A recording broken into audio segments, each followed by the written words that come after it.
Cedric, it's Gary. They're going to close the orphanage down at the beach.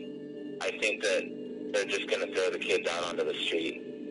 When you guys get down here, we have to figure something out. Call me back. Bye.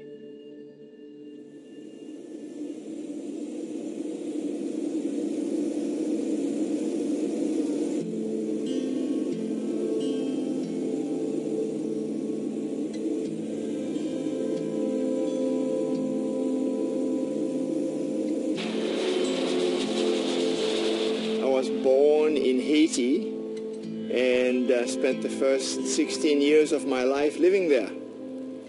I left Haiti to come to the U.S. to study with every intention of going back and see what I could do to serve the country where I was born. George and I went to Haiti, and the Lord led us to my hometown in Jeremie. And that's where the ministry started in Haiti, April of 2010.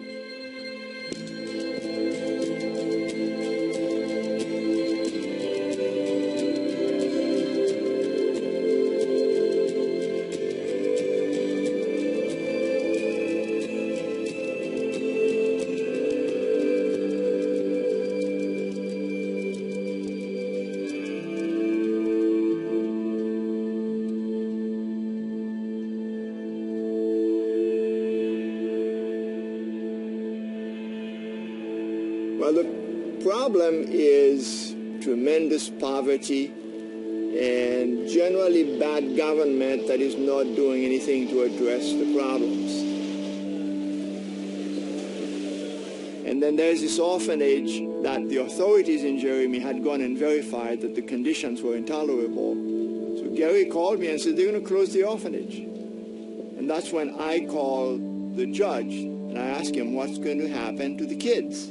And the answer was, we don't have resources to take care of the kids. Maybe they'll go on the street like other kids. And so I asked again, what can be done? They said, we can't do anything. Do you want to do something about it? And on the spur of the moment, I said, yes. And that was kind of crazy because I don't have any resources to do anything about it. But 2 days later, I went to George and I said, here's the situation. Let's see what we can do. It turned out to be a bit more difficult than I expected. You know, now we are against a real tight deadline. They're closing the orphanage this week. I wanted to see the Director of Social Services to sort of work out the details of the orphanage, the transfer of the kids and everything. And she told us about this increasing issue with the abandoned babies. Le besoin nous c'est fondre à gérer vulnérabilité ça yo, à savoir retirer tout monde ça dans la rue. Ti moun qui orphelin yo cherche un côté pour nous mettre yo, placer un côté vraiment qui safe, qui ba yo manger, ba yo boire, ba yo côté pour dormir.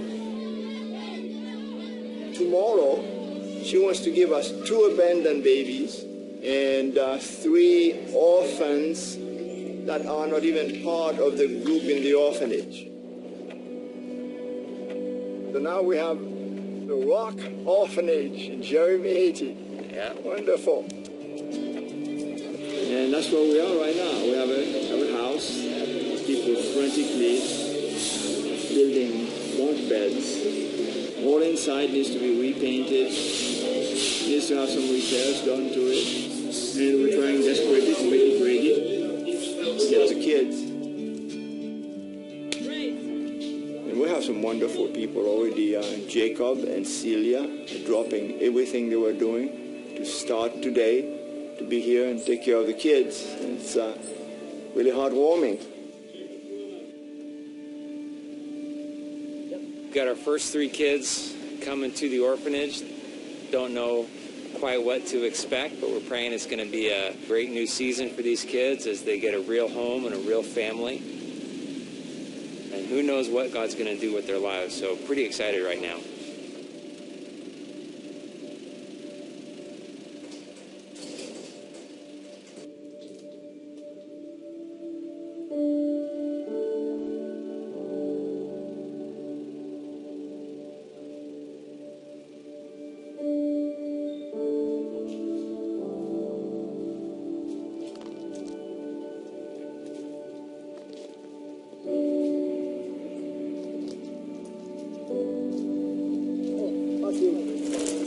Bonsoir. Bonsoir, madame. C'est Martha. C'est Jacob.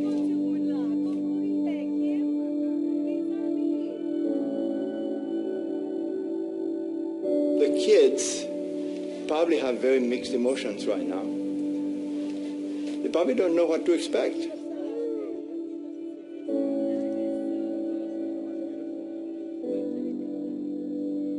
They were all three of them abandoned in the hospital.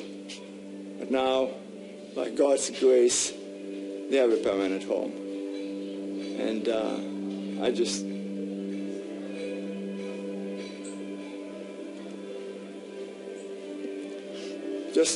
can tell you what that means to me, to see these beautiful little kids find a permanent home. And so, in no time at all, this house is going to be just full of kids. Like you can see this little boy getting friendly with me. He didn't even know me when I welcomed him and we got friends. So I feel really happy to be like serving alongside with the kids as a father to them. Je me sens content et je me sens jeudi c'est un jour que je ne vais jamais oublier. Think in terms of not just an orphanage, think in terms of let's reshape the next generation. Because you will see the outcome in 10 years when they're going to be the senator, maybe the president. We still believe that if the kids are well educated, if we take out the mindset of poverty, that will help us to rebuild our country. We have a vision God has entrusted us with that we can never walk away from. We have a property that we're trying to acquire that will let us do so much more.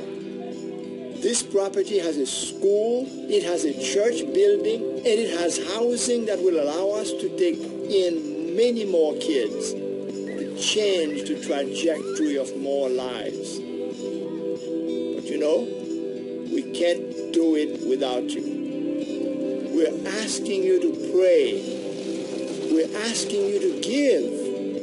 And we're asking you to go.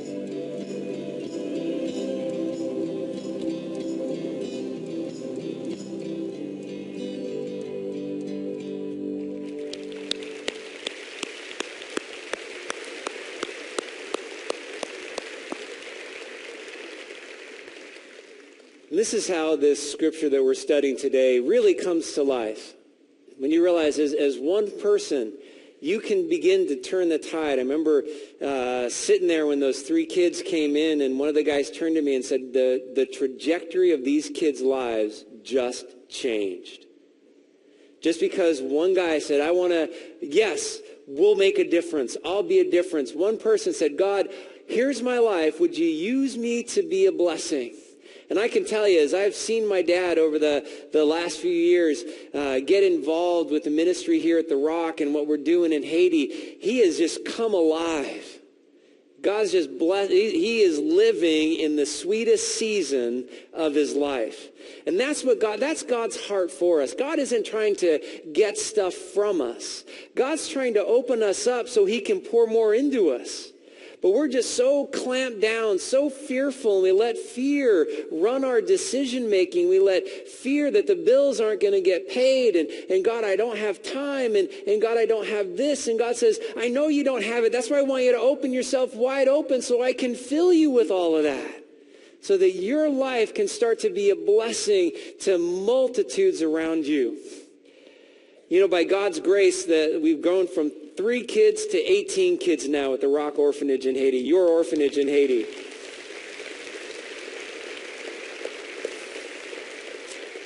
And we're looking to acquire a property. There was actually an orphanage that was built in Jeremie, the city that we're in, that was abandoned right after they finished building it, that would allow us to take 40 to 50 more kids, that would allow us to educate 150 kids a day. We want to build something that's called a super kitchen. It's a really cool idea where they bring in, for a couple $100,000, they bring these things in shipping containers, these big industrial cookers that can cook 1,000 meals in 2 hours.